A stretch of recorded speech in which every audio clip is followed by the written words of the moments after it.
আসসালামু আলাইকুম, আমি মাহমুদুল হাসান রানা খান মডেল স্কুলের অনলাইন ক্লাসে তোমাদের সবাইকে স্বাগতম। আজকে আমরা চতুর্থ অধ্যায় নিয়ে হাজির হয়েছি। চতুর্থ অধ্যায়ে পরন্ত বস্তু সম্পর্কিত একটি সমস্যা। তো দেখো, এ অবস্থান থেকে বস্তুটিকে মুক্তভাবে উঠতে দেওয়া হলো। পরন্ত বস্তু, তো আমরা সবসময় জানি পরন্ত বস্তুর ক্ষেত্রে আদিবেগ শূন্য হয়। পরন্ত বস্তুর ক্ষেত্রে আদিবেগ ইউ সমান 0 মিটার পার সেকেন্ড। তারপর আমরা জানি অভিকর্ষজ ত্বরণ g সমান কত 9.8 মিটার পার সেকেন্ড স্কয়ার। তারপর আমাদের এ থেকে ভূমি পর্যন্ত উচ্চতাটা কত মিটার? 15 মিটার। h সমান 15 মিটার। তো আমাদের u হইছে 0, g 9.8 এবং উচ্চতা হইছে 15 মিটার। তো বস্তুটি কত বেগে ভূমিতে আঘাত করবে? কত বেগে ভূমিতে আঘাত করবে? তো দেখো, বেগ সূত্র হয়েছে আমাদের v স্কয়ার সমান u square plus 2g h, u square plus 2g h, v square সমান u square plus 2g h, বা v স্কয়ার সমান u, আমাদের আদিবেগটা কত?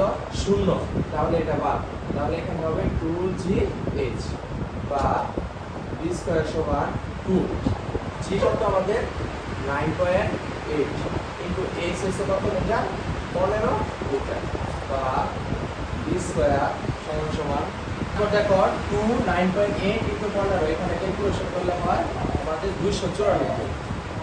তারপর v এর উপরে স্কয়ার আছে, স্কয়ারটা এই পাশে হলে হবে √2 294, বা v সমান আসবে, এটা ক্যালকুলেশন করলে আসবে 17.14 মিটার পার সেকেন্ড। এই হচ্ছে আমার পরন্ত অবস্থায় কোন অবস্থানে বিভব শক্তি গতি শক্তির অর্ধেক হবে। তো আমরা তো জানি না কোন অবস্থানে অর্ধেক হবে, তাহলে প্রথমেই আমরা লিখব, মনে করি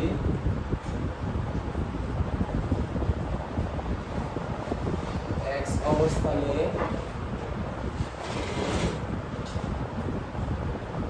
বিভব শক্তি, মনে করি x অবস্থানে বিভব শক্তি গতি শক্তির অর্ধেক। মনে করি x অবস্থানে বিভব শক্তি গতি শক্তির অর্ধেক হবে। তো দেখো, আমাদের এখান থেকে এই পর্যন্ত উচ্চতাটা ধরবো আমরা x, এই যে পর্যন্ত x, আমাদের সম্পূর্ণ উচ্চতাটা কত? 15 মিটার, এটাকে ধরে নিব আমরা h। সম্পূর্ণটা যদি h হয়, এইটুকু যদি x হয়, তাহলে অবশিষ্টটুকু কত হবে? h minus x। আমরা সবসময় এটাকে h মাইনাস x লিখব। তো এখানে আমরা h এর মানটা এখানে বসাবো, মানে আমাদের পরবর্তীতে অঙ্ক করার সময় সর্বশেষ আমাদের h এর মানটা বসাবো, তাহলে আমাদের অঙ্কটা সহজ হবে। তো দেখো, আমাদের নিচে থেকে এই পর্যন্ত হচ্ছে x, সম্পূর্ণটা হচ্ছে 15 মিটার h, আর তাহলে অবশিষ্টটুকু কত হবে? h minus x। পরন্ত অবস্থায় কোন অবস্থানে বিভব শক্তি গতি শক্তির অর্ধেক হবে? মনে করি x অবস্থানে বিভব শক্তি গতি শক্তির অর্ধেক হবে, তাহলে লিখবো আমরা বিভব শক্তি। বিভব শক্তি, বিভব শক্তির সূত্র কি? v সমান কত? mg h। বিভব শক্তির সূত্র হইছে v সমান mg h। তো বিভব শক্তি সব সময় নিচে থেকে উপর পর্যন্ত হিসাব করতে হয়, নিচে থেকে উপরে। তাহলে নিচে থেকে উপরে আমাদের এইখান থেকে ভূমি থেকে এই পর্যন্ত উচ্চতাটা কত ধরা হয়েছে? x, তাহলে এখানে h এর পরিবর্তে হবে x। বিভব শক্তি। তারপর লিখবো আমরা গতি শক্তি। গতি শক্তির সূত্র আমাদের কি? t সমান half m v square, half m v square. তো আমাদের v স্কয়ার সমান পরন্ত বস্তুর ক্ষেত্রে বেগের সূত্র কি? v স্কয়ার সমান u square plus 2g h, v square সমান u square plus 2g h। তো আমরা জানি পরন্ত বস্তুর আদিবেগ সবসময় 0 হয়, পরন্ত বস্তুর আদিবেগ 0 হয়, তাহলে v স্কয়ার সমান, তাহলে আমাদের ইউটা 0 হয়ে যাবে, এটা বাদ, তাহলে হবে 2g। তো দেখো, বিভব শক্তি আমরা নিচে থেকে উপর পর্যন্ত x মিটার উচ্চতা হিসাব করছি। আবার গতি শক্তি আমাদের বস্তুটা এই অবস্থান থেকে পড়তেছে, তাহলে গতি শক্তি হিসাব করব আমরা কি? h মাইনাস x, আমাদের অবশিষ্ট যে দূরত্ব, তাহলে এখানে হবে h মাইনাস x। তো দেখো, হাফ m v স্কয়ার সমান আমরা কি পাইছি? 2g h মাইনাস x, আমাদের এই 2 কাটা, তাহলে আমাদের থাকতেছে কি mgh মাইনাস x। তো আমরা বিভব শক্তিও পাইলাম, গতি শক্তিও পাইলাম। তারপর লিখবো আমরা প্রশ্ন মতে। আমাদের বলছে পরন্ত অবস্থায় কোন অবস্থানে বিভব শক্তি গতি শক্তির অর্ধেক হবে। যদি আমাদের অর্ধেক বলে তাহলে লিখবো 1/2। এক তৃতীয়াংশ বলতে পারে 1/3, এক চতুর্থাংশ বলতে পারে 1/4, এক সপ্তমাংশ বলতে পারে 1/7, অথবা বলতে পারে 2/3 তাহলে হবে 2/3, বা বলতে পারে দ্বিগুণ তাহলে হবে 2, 3 গুণ তাহলে হবে 3। আমাদের যেটাই বলো এটাই ভাবে লিখবা। অর্ধেক করলে হবে 1/2, এক তৃতীয়াংশ 1/3, এক চতুর্থাংশ 1/4, এক সপ্তমাংশ 1/7, যেটাই বলো তোমরা সেটা এভাবেই লিখবা। তো আমাদের এখানে বলছে বিভব শক্তি গতি শক্তির অর্ধেক হবে, তাহলে আমরা 1/2 লিখবো। বিভব শক্তি গতি শক্তি, তো বিভব শক্তি আমরা কি লিখছি বি, গতি শক্তি কি লিখছি টি, তাহলে অর্ধেক হবে। আমাদের অর্ধেক কথাটা কার সাথে উল্লেখ করা আছে? গতি শক্তির সাথে। গতি শক্তির সাথে অর্ধেক কথাটা আছে, তাহলে গতি শক্তির সাথে আমরা 1/2 লিখব। তারপর দেখো বা বলো বি সমান আমরা কি পাইছি mgx সমান সমান a হাফ। টি সমান কি পাইছি mgh মাইনাস x। তো এখান থেকে আমাদের mg কাটা, তাহলে এখানে থাকতেছে কি x সমান সমান 1/2 h মাইনাস x। তাহলে এই 2টা আমাদের কার সাথে গুণ হবে? x এর সাথে। 2টা x এর সাথে গুণ হলে হবে 2x সমান সমান এখানে থাকবে কি h মাইনাস x, বা 2x মাইনাস x এর পাশে চলে আসলে প্লাস x সমান সমান হবে কত?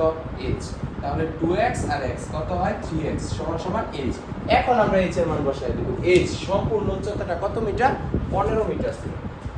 দেখো 3x সমান সমান h সমান কত মিটার? 15 মিটার, বা x টা যদি এখানে রেখে দেই 15 নিচে চলে যাবে 3, তাহলে সুতরাং x সমান সমান কত মিটার?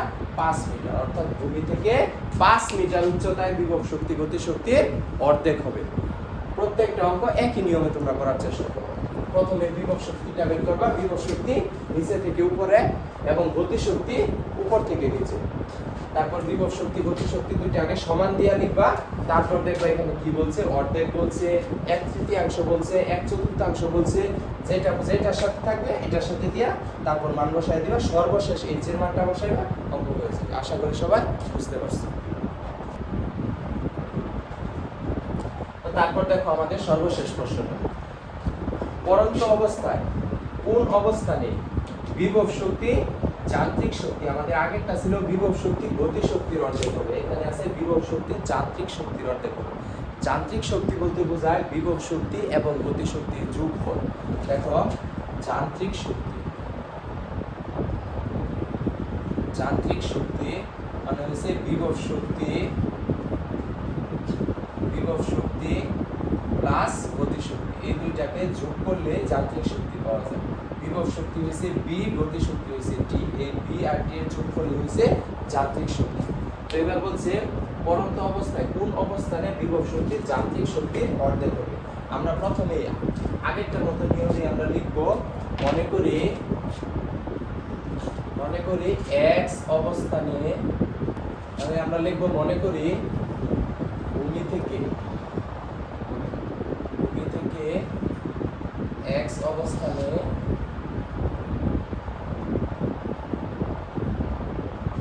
বিভব শক্তি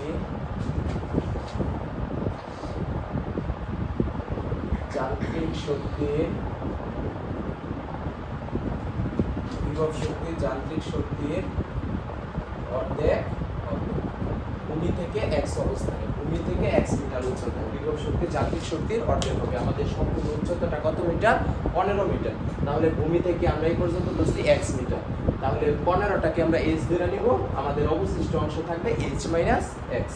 তাহলে পরন্ত অবস্থায় কোন অবস্থানে বিভব শক্তি যান্ত্রিক শক্তির অর্ধেক হবে? মনে করি ভূমি থেকে এক্স অবস্থানে বিভব শক্তি যান্ত্রিক শক্তির অর্ধেক হবে। তাহলে প্রথমে আমরা লিখব বিভব শক্তি, বিভব শক্তি ভি সমান কত? এম জি এইচ, বিভব শক্তির সূত্র এম জি এইচ। তাহলে আমরা ভূমি থেকে উচ্চতাটা কত ধরছি? এক্স, ভূমি থেকে এক্স অবস্থান, ভূমি থেকে এক্স উচ্চতা, তাহলে এখানে x এর h এর পরিবর্তে হবে কি x। বিভব শক্তি সব সময় ভূমি থেকে কতটুকু উচ্চতা হইছে ওইটুকু হিসাব করতে হবে। বিভব শক্তি mgx। তারপর গতিশক্তি, গতিশক্তি, গতিশক্তির সূত্র আমাদের কি t সমান half mv square, half mv square. তাহলে v স্কয়ার পরন্ত বস্তুর ক্ষেত্রে ব্যাগের সূত্র v স্কয়ার সমান u square plus 2gh, u square plus 2gh। আমরা জানি পরন্ত বস্তুর ক্ষেত্রে আদিবেগ শূন্য হয়, তাহলে v স্কয়ার সমান আমাদের ইউটা শূন্য হবে, তাহলে হবে 2gh। তো এখানে আমরা h টা তো ব্যবহার করব না, গতিশক্তি আমাদের বস্তুটা এ অবস্থান থেকে পড়তেছে, তাহলে আমাদের এ থেকে এ পর্যন্ত হিসাব করব, তাহলে হবে h minus x, h minus x। তাহলে দেখো হাফ m v স্কয়ার সমান কি 2g h মাইনাস x। আমাদের 2 টু কাটা, তাহলে এখানে থাকতেছে mg h মাইনাস x। আমরা বিভব শক্তি পেলাম, গতি শক্তি পেলাম, এখন আমাদের যান্ত্রিক শক্তিটা রয়ে গেছে। তাহলে যান্ত্রিক শক্তি, যান্ত্রিক শক্তি, যান্ত্রিক শক্তি মানে আমি কি বলছি বিভব শক্তি আর গতি শক্তির যোগফল। তাহলে যান্ত্রিক শক্তি, বিভব শক্তি হইছে আমাদের b, গতি শক্তি হইছে t, তাহলে b প্লাস t। তাহলে দেখো এটা এই পর্যন্তই রাখো, যান্ত্রিক শক্তি b প্লাস t, বিভব শক্তি এবং গতি শক্তির যোগফল। তাহলে লিখবো আমরা প্রশ্ন মতে, প্রশ্ন মতে পরন্ত অবস্থায় কোন অবস্থানে বিভব শক্তি যান্ত্রিক শক্তির অর্ধেক হবে। বিভব শক্তি হচ্ছে আমাদের কি b, বিভব শক্তি যান্ত্রিক শক্তির অর্ধেক হবে। যান্ত্রিক শক্তিতে আমরা কি পাইছি b plus t, b plus t। বিভব শক্তি যান্ত্রিক শক্তির অর্ধেক হবে। অর্ধেক কথাটা কার সাথে উল্লেখ করা আছে? যান্ত্রিক শক্তির সাথে। অর্ধেক, অর্ধেক, এক তৃতীয়াংশ, দুই তৃতীয়াংশ, যার সাথে উল্লেখ করা থাকবে এটা তার সাথে অর্ধেক হবে। অর্ধেক আছে যান্ত্রিক শক্তির সাথে 1/2। এখন আমরা এটাকে ক্যালকুলেশন করব। বা b সমান আমরা কি পাইছি mgx সমান সমান হাফ, আবার b সমান কি পাইছি mgx প্লাস t সমান আমরা কি পাইছি mgh minus x, mgh minus x। তো এখন আমরা শুধু ক্যালকুলেশনটা করে দেব। mgx সমান হাফ, এখান থেকে আমরা একটা mg কমন নিই। mg যদি কমন নিই তাহলে আমাদের থাকতেছে কি এখানে x প্লাস এখান থেকে mg চলে গেলে থাকবে h মাইনাস x। আমাদের x x কাটা চলে যাব, mg mg ও কাটা, তাহলে আমাদের এখানে থাকতেছে 2। এই 2 কার সাথে গুণ হবে x এর সাথে, তাহলে হবে 2x। 2x সমান সমান এখানে থাকতেছে কি h, বা x সমান সমান h নিচে চলে যাবে 2, তাহলে আমাদের h। এখন আমরা h এর মান বসায় দেই। h এর মান সম্পূর্ণটা কত ছিল 15 মিটার, তাহলে 15 নিচে হবে 15 কে যদি 2 দিয়ে ভাগ করে 7.5 মিটার, অর্থাৎ ভূমি থেকে 7.5 মিটার উচ্চতায় বিভব শক্তি যান্ত্রিক শক্তির অর্ধেক হবে। আশা করি সবাই বুঝতে পারছো। এই নিয়মের যত অঙ্ক আছে সকল অঙ্ক ঠিক একইভাবে সমাধানের চেষ্টা করবে।